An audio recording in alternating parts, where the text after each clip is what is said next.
Boterearen txapelketa hasteko zorian zegoen. Borrokagunea, 7. unibertsoko meategietatik ateratako burdinarekin egina dago. Ez dago material hau hausteko modurik. Beraz, lasai egon zaitezkete. Borroka batekin egiaztatu nahi baduzue, aurrera. Egia esan, etzan hasi bapatean, etzen izan ideia bat, benga, bikoizketa egin nahi dut. Hasi zen pixkat forma hartzen, txiki-txikitatik, beti eukidete gauza hori imitazioak egiteana, bai irakasleak, bai txikitako programak eta hola, eta azkenean ere bai, gurasoak biak eukita abeslariak, etxean ahotsakin gauzakin izan dira. Eta adolescentziakin nahiko gazte, hasi zitzean ahotsa jeisten eta jeisten eta jeisten, eta etorri zitzean ahotsa hau grabea dana, eta gertatzen zen tipikoa esate dizutela, egin beharko zenuke hau, egin beharko zenuke edo irratian, edo bikoizketan, edo ez dakitze. Eta hasieran zen, pentsatzen nuen, ojala, ondo egongo zen, ez da, amaitz bat eukitzea eta hori egitea, baina pixkanak esate zu jota zatik ez. Probatzeko bintzat. Eta duela urte batzuk, unibertsitateko lehenengo mailan 2018 edo, lagun batekin elkarrekin, kriston frikiak biak, marrazizunak, bideojokoak eta ez dakitze, eta ikusi genuen Donostin zegoela Binai, izeneko akademiatxo bat, eta esan genuen, zatik ezkera apuntatzen. Apuntatu eginen, 2 astetxo, kurso intensiboa, eta izan zen, esan nun, ostras, oso goe dago. Oso goe dago, eta alere pixka proiektu hau zinun, ze unibertsitatea, gero lana bilatu, eta beti enfoke hau ez, esatearena lan serio bat bilatu, eta zeatik ez da serioa bikoizketa ez da, baina bai ikusten nula zailagoa.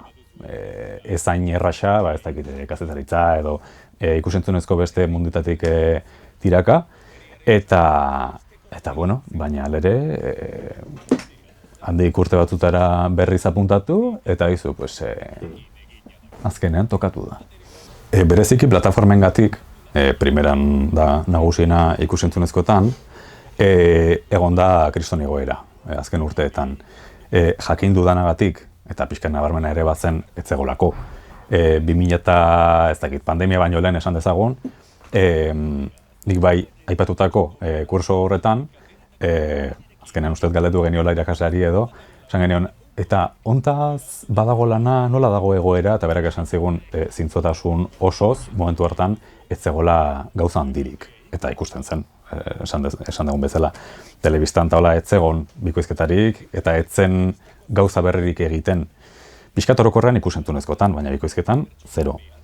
Eta gero, primera ni esker, izan zen, bigarren buelta bat, eta orain dakagu eduki kriston pila. Eta eskertzekoa eta oso iruditzen zait, kriston lorpen bat ITV-ren partetik, hau berriz ere apustua bartu izana.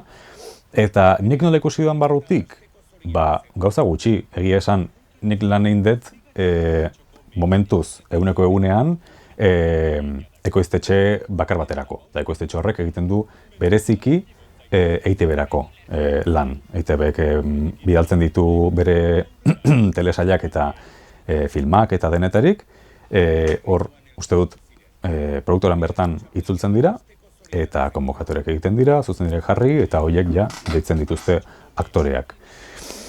Egin izan ditugu goza batzuk, adibidez Zine Euskadirako ere bai, eta pixkat beti ikusentzunezkoak bultzaten dituzten beste produktoretatik, tokitatik, baina beti esan dakoa, lan egin dut bakar batekin, orduan. Ez dakit gehiago dagoen eta nola egiten duten lan. Kriston esperientzia. Izaten da gainera ez dizute esaten, uste dela konfidentzialtasunagatik, edo ez da konbokatzen zaituztenean, deialdi egiten denean, ez dizute esaten etorri eta egin dragoi bola. Izaten da iritsi, eta hor bertan eskertzekoa da, ere? Parte batean nahiago detola izatea, ze bestela ja urduri juten naiz, eta hori ez dut nahi. Alere urduri juten naiz, parentesi txiki bat. Baina, behin ara iritsita, hori, banatzen dizute papertxo bat, eta hor jartzen du egin behar duzun guztia, teikak, eta pixkate desglose bat, egunean zer egin beharko duzuna. Eta hor ikusten duzu, seriaren izena. Eta ikusten nuen Dragoibola super, esan duen, ez da izango. Izango da spin-off bat, edo ez dakit. Personaje baten tipiko flashback bat, eta iraganeko, ez dakit, umetan, eta hori egingo dut, ba ez, azkenan izan zen personaje rekurrente bat, eta kriston zorte eukin nuen. Azkenean da oso serie, nola esaten da, oso handia da. Luzea eta parte oso kurala. Azka personaia pilo bat. Orduan, deitu gaituzte guztioi, nik uste Euskal Herria osoa mobilizatu zutela, denoi ahotsa emateko, eta aukera hori izan dut, ba hori. Dene kasuan, bi, Txampa, 6. unibertsoko jainko txikitzailea, eta Daishinkan dela arbitro moduko bat. Sin más, horiek dira gehien errepikatzen direnak, hau da, ataletan zehar berriz agertzen direnak. Gero noski badaude fondoko gauzak, bigarren pertsonaiak eta beti egin behar diren pertsonaia bigarren edo hirugarreneko pertsonaiak.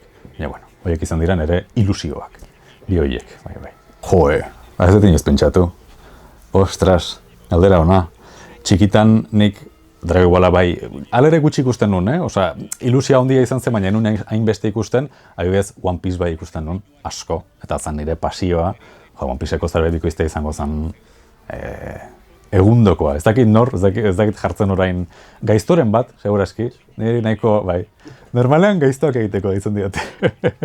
Bai, bueno, bai, One Pieceekin zerbait edo, bai, hori izango zen hor top. Bai. Erreinuan elkartu ziren. Boterearen txapelketa hasteko zorian zegoen.